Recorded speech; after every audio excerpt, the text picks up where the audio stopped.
Here's our finished products. We've got a long one and a short one. So the short one is great for everyday use if you want to avoid sitting on a public toilet or if you just prefer standing. This one's great. And you're going to want the long one on a road trip. So if you're camping or if you're just driving for a long time, you might end up going on the side of the road. And when you're camping, you're going to be like in the bush or something. Trust me, even with pine needles on the ground, you get splashback. So you're going to want the range.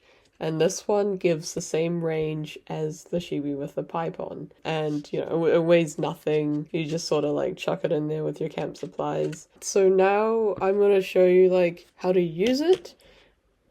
I mean, not literally.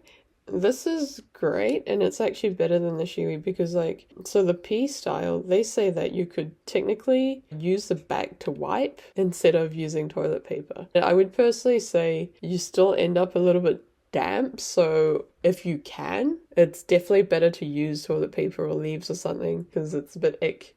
But if you're in a rush, so if you are on the side of the road, then yes, you can do that. So what you do, and this is another YouTuber video here, actually explain the PStyle. If you imagine like the thingy, you know, if your legs are this, like the thingy. So if you imagine like you put that into this little scoopy thing and you sort of sit in there and obviously tilt it down a little bit. That's how you use this. And then after that, you sort of like wipe like that. And it does actually get most of the drips out. So if you're in a rush, it's a great option. If you can avoid only doing that, best to avoid it. Yeah, and obviously when you actually use it, you're going to need to hold the end to make sure it's sharp and directed so you get a stream instead of a waterfall. And afterwards you can just wipe that. And if you are in a public bathroom, then it's best to actually rinse it out after you use it, obviously. My trick is to actually try and wash my hands over it so you get a bit of soap through it as well.